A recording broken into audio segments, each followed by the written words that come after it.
My name is Robbie Luckett. I'm director of the Margaret Walker Center for the Study of the African American Experience at Jackson State University, and I was proud to be one of the organizers of the events today.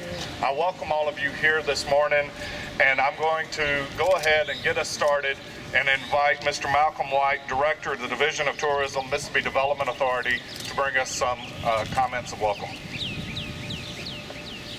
Thank you, Robbie. Good morning, and thank you all for joining us today to honor a group of courageous pioneers, to reflect on our progress over the last 50 years, and to educate future generations so we dare not repeat the past. One of the most publicized events of the modern civil rights movement was Jackson Woolworth Sit-in, and it serves as a symbol of the enduring spirit of the young men and women who fought in the struggle for equality. The photographs of Fred Blackwell, who's here today, Fred, are recognized as iconic images of an era that captures the passion and emotion of both sides of the movement. Today, exactly 50 years later, we honor the individuals who stayed the course for justice and continued the healing and the reconciliation that defines a new era in Mississippi history.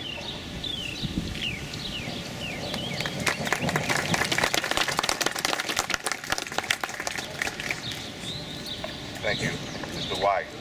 And good morning. My name is Ricky Thigpen, and I have the honor of serving as Executive Vice President of the Jackson Convention and Visitors Bureau. Jackson, Mississippi's 1963 Woolworth Sit-in was the most violently attacked and the most publicized in the 1960s. The world was watching Jackson, Mississippi. Today, Jackson celebrates another opportunity for Jackson and Mississippi to mold this great democracy, the United States of America. It's an opportunity for us to show the world that Mississippi has grown and now leads the nation in race reconciliation and unity. The world is watching. In fact, today is an example of why we call Jackson, Mississippi, the city with soul. It's because of her people who are not afraid to embrace its past and together build the future. So on behalf of the Jackson Convention and Visitors Bureau's President and CEO, Wanda Wilson, and its Board of Directors, I welcome you to this hallowed ground and these ceremonies. Thank you.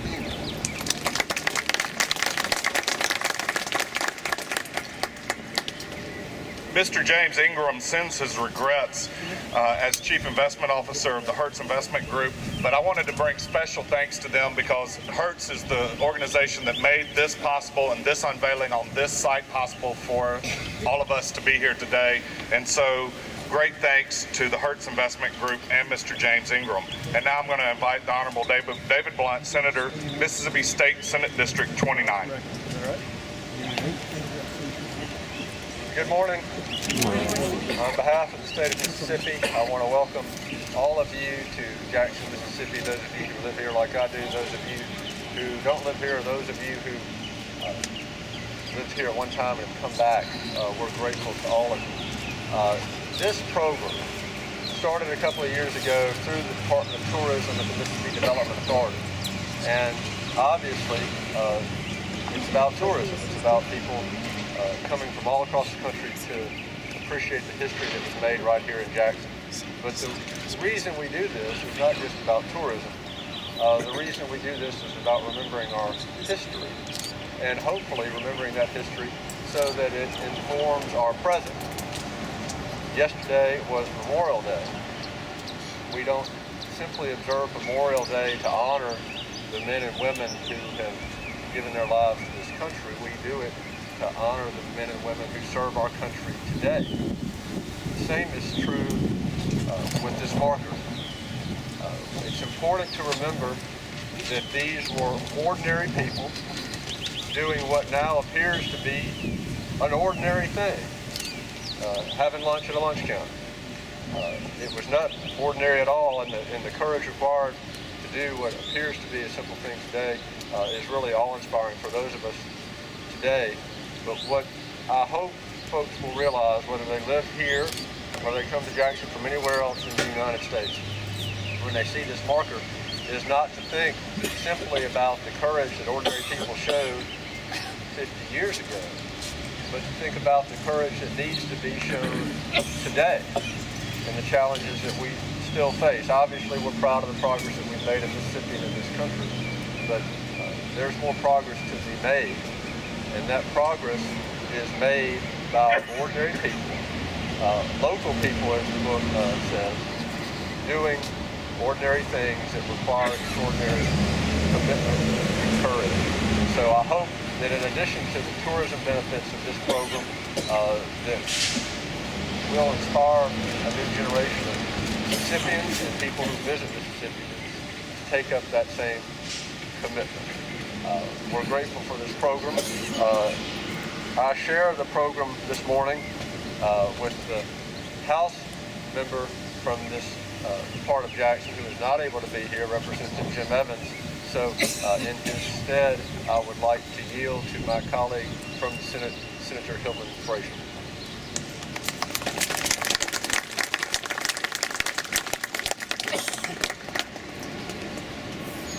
Good morning. Good morning. This is a very special time for all of us today because I went to school not far from this one, in North Carolina. But we're here to say thank you for those courageous individuals who sat 50 years ago. Because they sat 50 years ago, we were able to stand and fight for justice. They made very... On behalf of the Mississippi legislature, I would like to say thank you for what happened 50 years ago, and we will continue to fight because what they did will not go in vain. So thanks for being here.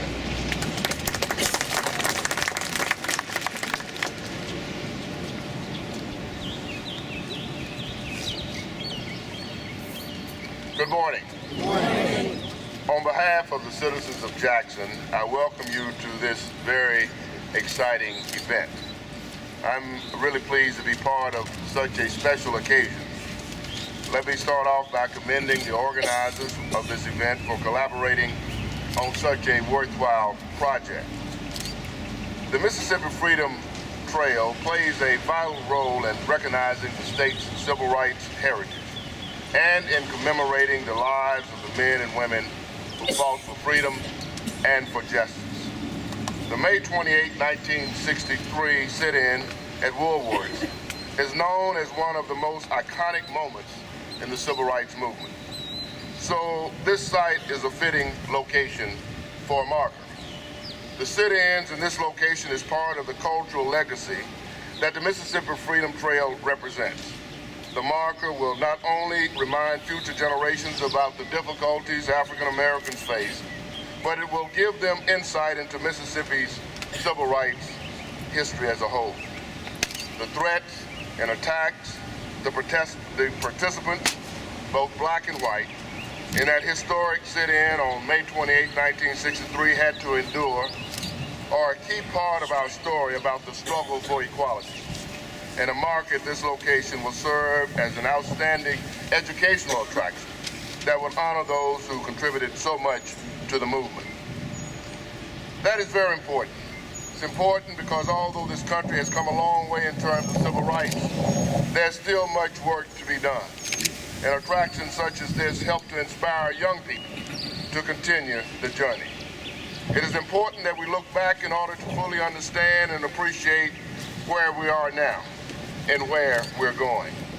Our civil rights pioneers envisioned a better life for themselves and their children, and they worked hard and made many sacrifices to ensure that future generations would not face the same obstacles they faced.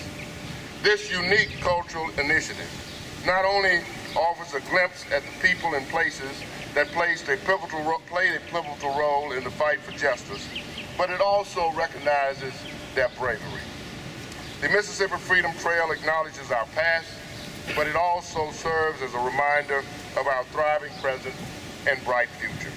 And it recognizes the bravery and courage that men and women who were part of the civil rights movement exhibited.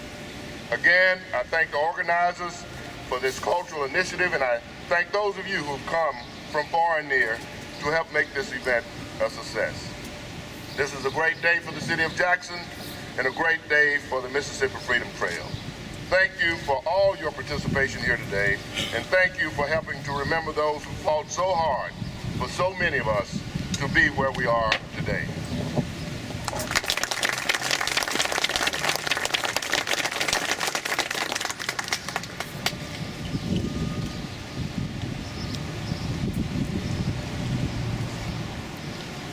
It's my great pleasure to now introduce to you a true hero of the civil rights movement in Mississippi, a man who was the former chaplain of Tougaloo College during the sit-in, and who that day 50 years ago was on the phone reporting directly to Medgar Evers about the series of events that were taking place in this location. Reverend Ed King, now with the University of Mississippi Medical Center, the renowned civil rights activist who will bring our invocation.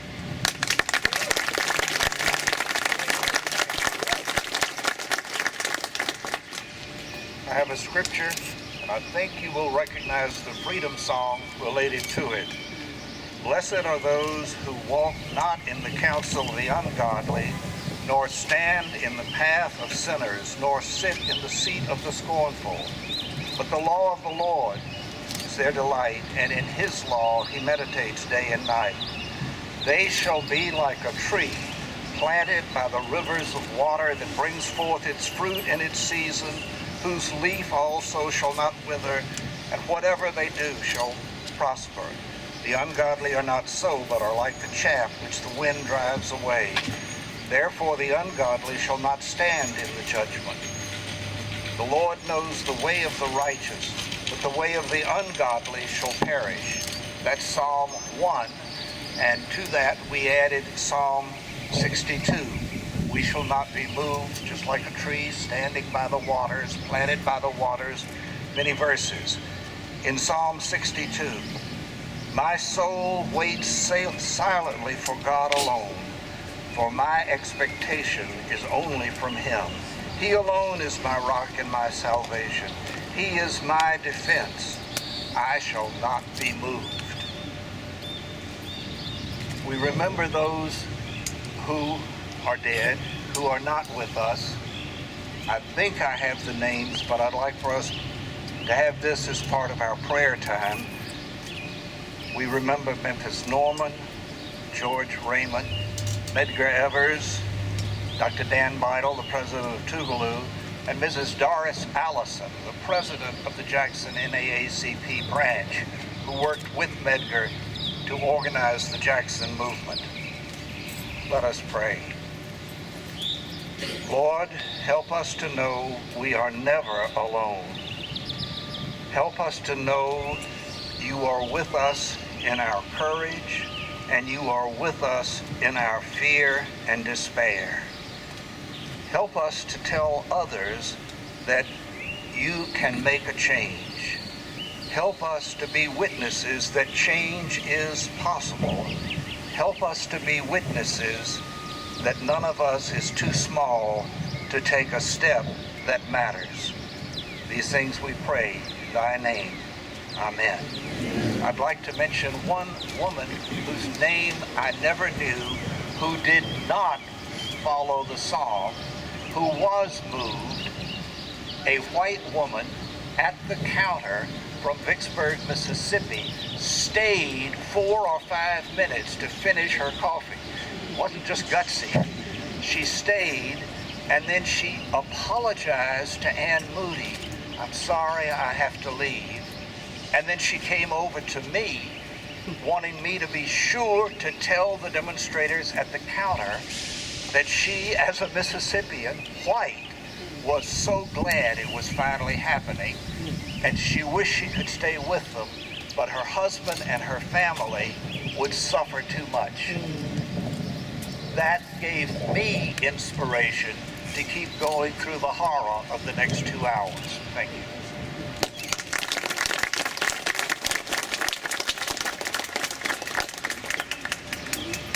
Now to bring introductory remarks is my good friend, civil rights historian, and director of the COFO Civil Rights Education Center at Jackson State University, which if you haven't had the opportunity to visit, you should definitely take time out of your day to get over to John R. Lynch Street by the JSU campus to see that. My friend, Dr. Daphne Chamberlain.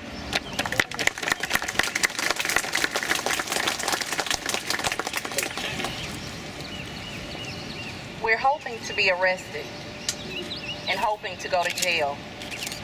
We'll sing and shout and pray for human justice and for human dignity. The fighting may be long and some of us will die, but liberty is costly. And Rome, they say to me, was not built in one day. Good morning. Good morning. It gives me great pleasure to stand before you on this momentous occasion as we commemorate the 50th anniversary of the downtown Jackson Woolworth Sit-in. And just as a reflection, in 1961, before an audience at the state capitol, Governor Ross Barnett made the statement that Mississippi had no problems, but it did. In the spring of 1963, as Medgar Evers and other local black leaders in the civil rights movement made all initiatives to have concessions meetings with the city, Mayor Allen Thompson made the comment that, Jackson, Mississippi, a beautiful city and a wonderful place to live. And it was, and it still is. But there were some things that needed to be changed, and there were some policies that needed to be challenged. So as we sit here today, we not only commemorate the 50th anniversary of the Woolworth Sit-in, we must take this opportunity to thank and also celebrate the vision, the perseverance, the strength, and the bravery of people like Joan Trumpower Mulholland, thank you, of Ed King, Memphis Norman, Ann Moody, Pearlina Lewis, and a number of others who sacrificed so we could be here today to celebrate. But we also want to take this opportunity to celebrate them because it was these young individuals who went before the masses in face of resistance to not only fight for social justice, but also for that freedom and human dignity that I talked about in the poem that I recited earlier by Margaret Walker Alexander. So again, thank you, and please keep in mind that the fight is not over and that we must continue to celebrate Mississippi's civil rights history. Thank you. Amen.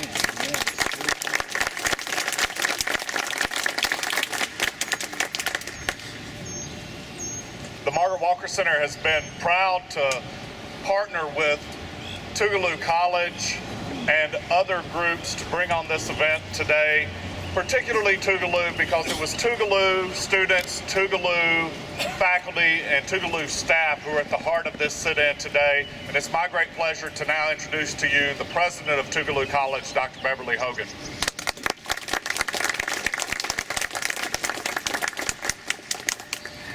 Good morning, and thank you, Dr. Luckett. What a pleasure it is to be here and lend the voice of Tougaloo College to this moment in the history of Jackson, Mississippi, the state of Mississippi, and our nation. As I was sitting there listening to everyone's remarks, and when Dr. Chamberlain stepped forward, and I looked back and reflected on Joan and Reuben, and I looked out and I saw Sam Bradford and others of you in this audience, I was reminded of how very proud I am today to be the voice and face of Tougaloo College as generations of men and women have committed themselves to the cause of justice and equality in our nation.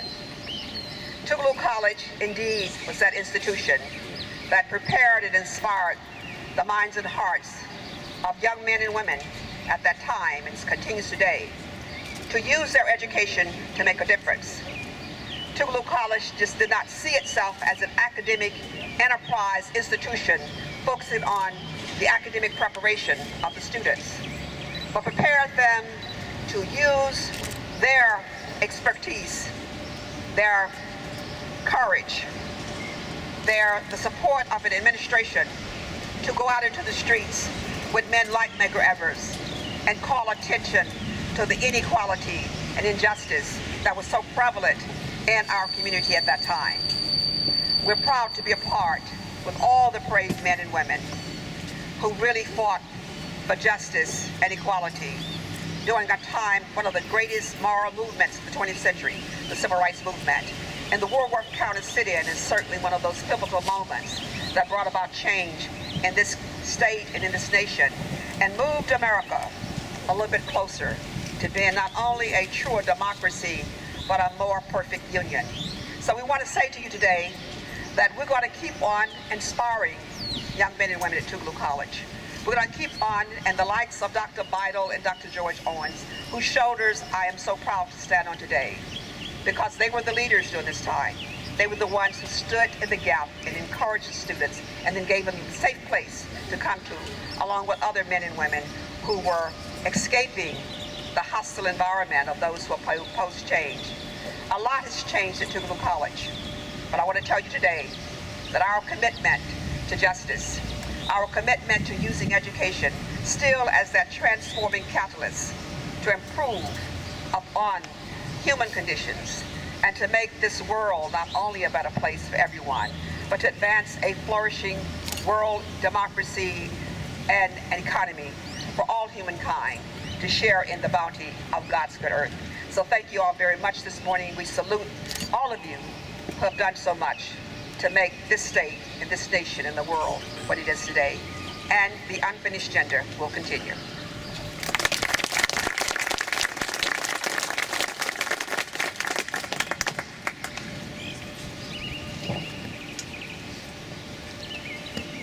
I'm Reuben Anderson, and 50 years ago today, I was a junior at Tougaloo College, and most of my classmates, Joan, Sammy, Memphis Norman, and Ann Moody, had the courage to take on Mississippi. For some reason, I was not that fearless. But to reflect on what has transpired over 50 years, it occurred to me, why were they on these grounds 50 years ago? And that was a list. The first was an end to segregated water fountains. Next was courtesy titles for everyone. Black police officers.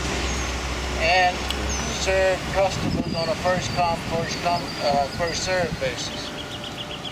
Today, that doesn't seem like a lot, but 50 years ago, that was a huge deal. The other thing that jumps out at me about what happened 50 years ago is that all of these were youngsters. None of us were 21 years of age yet. I was 20 years old, and I think everybody else was. We couldn't even vote. You had to be 21 to vote during those years, and hundreds were arrested. High school students, and they were taken to the fairgrounds. They were threatened to take the parks, but they kept coming anyway. And young people today, I'm not encouraging you to take the action that they did, but please stand up for your communities as you did 50 years ago. And as Beverly said, we owe a special salute to Tougaloo College. Everybody whose name I mentioned was housed at Tougaloo College. And although they took their lives in their hands, they changed Mississippi and they changed America. Thank you so much for what you've done. Thank you.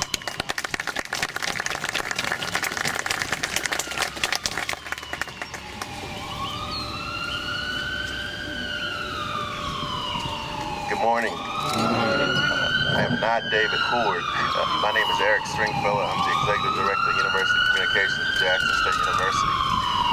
So I bring you greetings on behalf of our President, Dr. Carolyn W. Myers.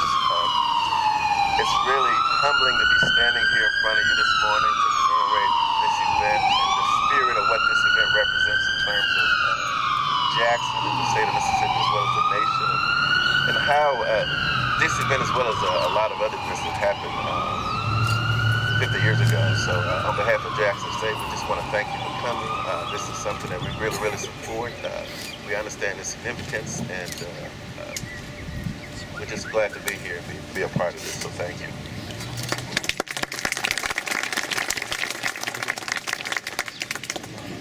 Before I introduce the people who are going to bring our final remarks and have the unveiling of this Freedom Trail marker, there are a few other people I'd like to recognize. First of all, in our attendance today are a number of people who were there 50 years ago and a part of the sit-in in a support fashion or a direct part of the movement, some of whom found themselves arrested that day as well. A number of whom I do see in the audience, and I would like to ask to stand up and be recognized. Ms. Margaret Garner, I know, is here. Ms. Lois Chafee is here. Who's standing over here? I know that he's been recognized. Mr. Fred Blackwell, who took those wonderful photographs, is here as well. And for the others who I can't see, please raise your hand and now be recognized if you were here that day 50 years ago.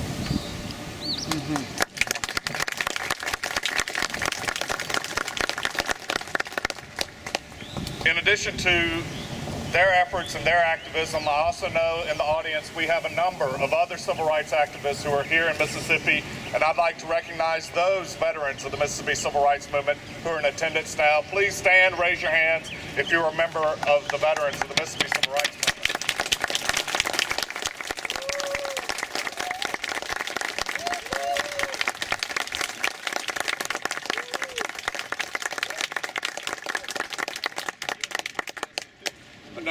Another member of the sit-in movement who joined us all the way from Washington, D.C. is here with us as well. I want to recognize him as well. Thank you so much for coming today.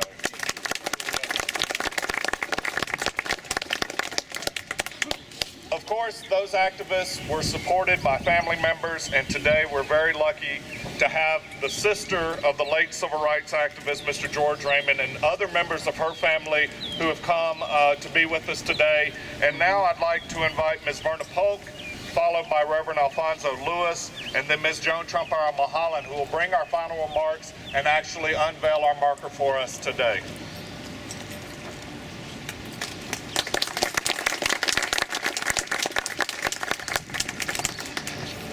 Good morning. Good morning.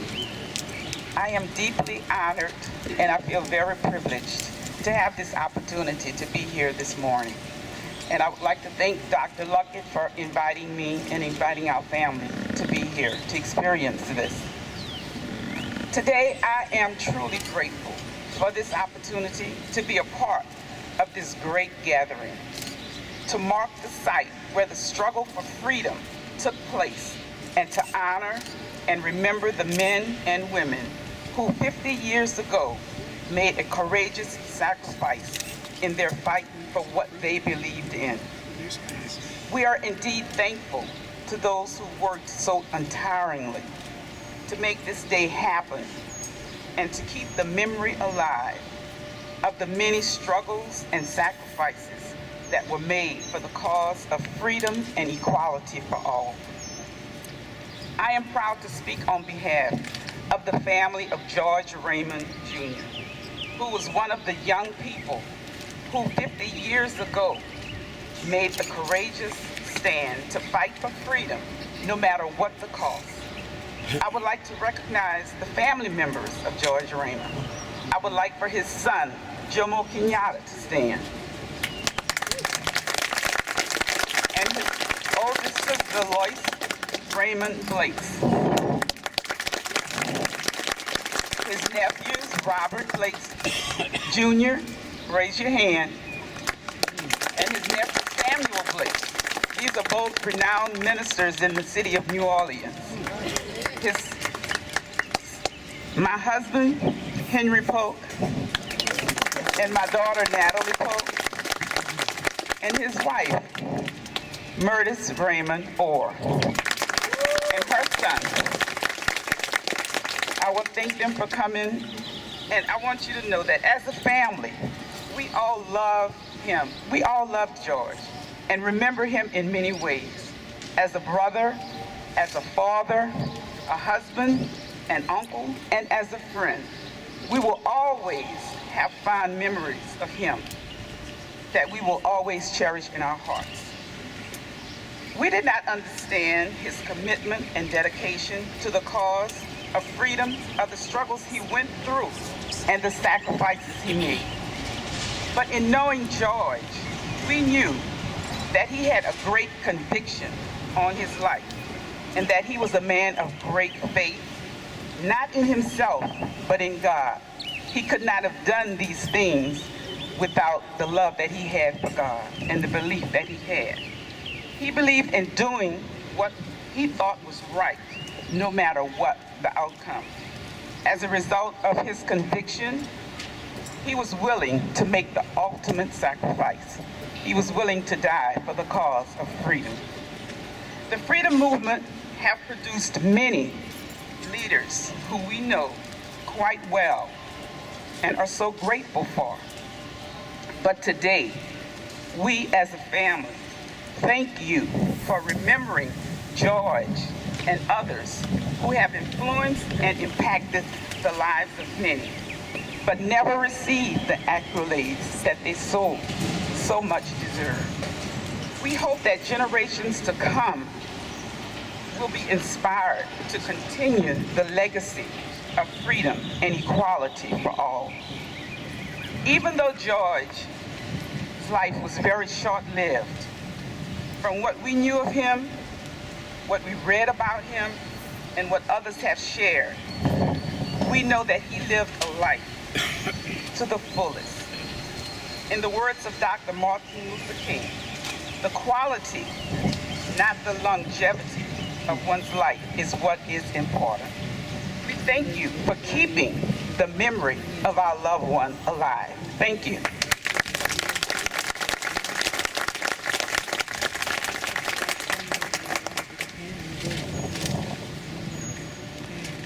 Good morning. Morning. We are thankful that we have this opportunity to come and to stand and be a part of this special and memorial occasion with a brother of Perlina Lewis. Perlina Lewis was a courageous young lady, and she was an inspiration also to the family.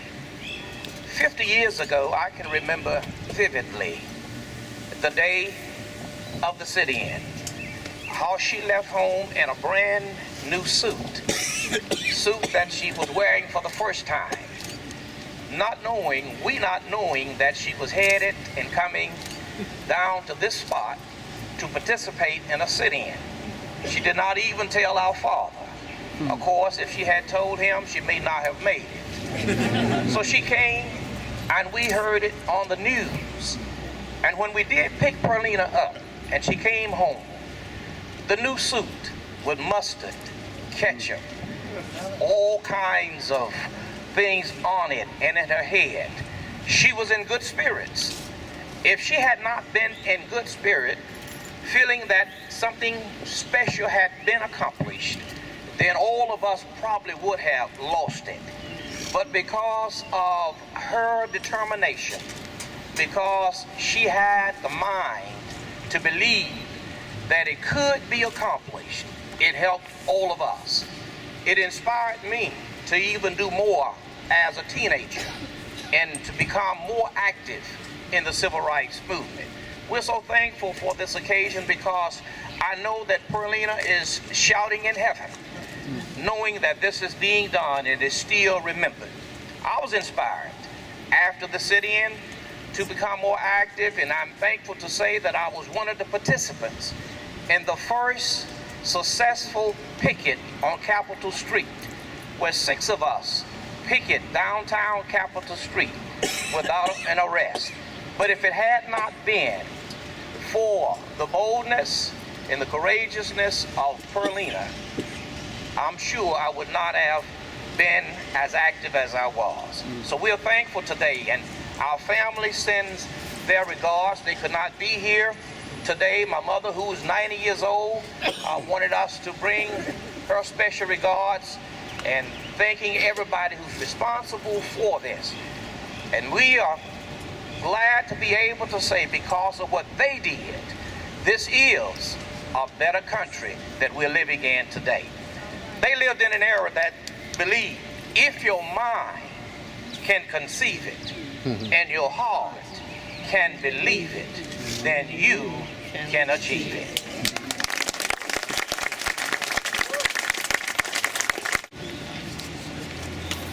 Today, we're not just remembering the students who sat in and what happened at Woolworth. There were 9 who sat in. 2 names I'll add to the list, Tom Beard and Walter Williams. But also, while we were at the counter, others were in the store supporting us, crucially. Chaplain Ed King, wearing his clerical collar, not only to report back to Medgar, but hoping the collar would help diffuse the situation. Mercedes Wright from the NAACP, also exerting a calming influence. And in the back of the store, James Wells and a few of his buddies, a sort of impromptu security system. We'll leave it at that. Then there was the press, in as much danger as those of us at the counter, because they were the ones who would take the story to the city, to the state, to the country, and to the world. There were as many members of the press as there were people at the counter. First, those with cameras, always the first target. James Thornell, Bob Bullock, who was knocked to the floor, and Fred Blackwell, who had the amazing courage, though he may not have been thinking at the time, to actually stand on the counter to get his iconic shot. How easy it would have been for him to have been grabbed and floored. The reporters, with their notebooks in hand, taking the notes and writing the stories. Your own Bill Miner, Ken Toller, Cliff Sessions, Carl Fleming, Doug Shoemaker, Jack Langan. They'll tell you they were just doing their job, but what a job it was. Above all, let us remember Medgar Evers, whose years of work had paved the way for that moment. Much as he wanted to join us, he stayed at his post, by his phone, in his office, and 3 weeks later, less than 3 weeks later, gave his life for the movement he had inspired. Above all, remember Medgar.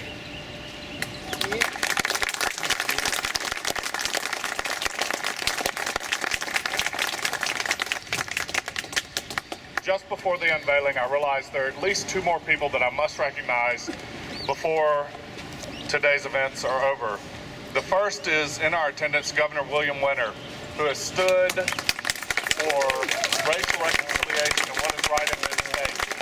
And we're very proud and honored to have Governor Winter with us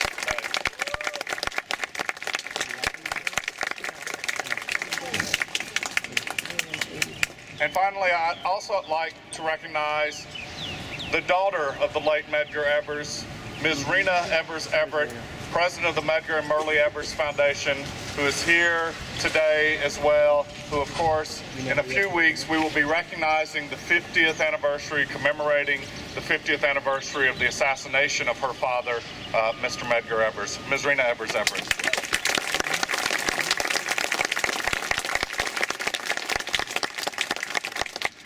A couple of announcements. Please feel free to stay around and take pictures with family and others if you'd like to take pictures with a marker after the unveiling. For those of you who are coming to the luncheon at Tougaloo, we will go straight there to Holmes Hall from here. And we hope all of you will join us tonight at 6 p.m. at Jackson State in the Student Center Theater for the documentary An Ordinary Hero about the life of Joan Trumpauer Mulholland. She'll be there, so we hope you will all join us for that free reception and documentary showing An Ordinary Hero at 6 p.m. tonight in the JSU Student Center Theater. And then tomorrow morning at Tougaloo College, there will be another conversation with Joan Trumpauer Mulholland at 10 a.m. We hope you'll make plans to attend that. And now I'd like to invite Ms. Polk, Reverend Lewis, Ms. Mulholland over here. Please be careful, it's a little treacherous. There are roses planted here, so watch out for the thorns.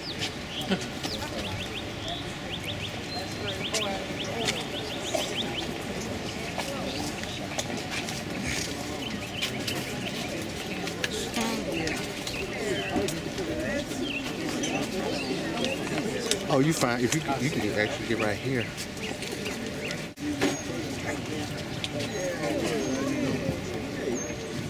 Oh, yes. You made it. I'm glad.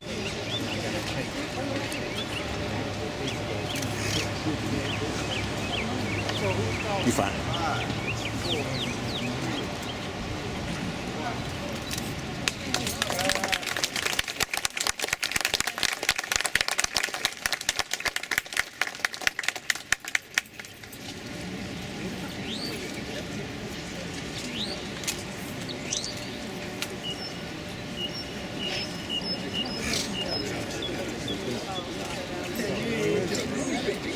I did want to point out to all of you who are participating here today that the marker is in a temporary location, and once the two-way Capitol Street is complete, the marker will be moved out to the street for more full viewing. Thank you very much for being here.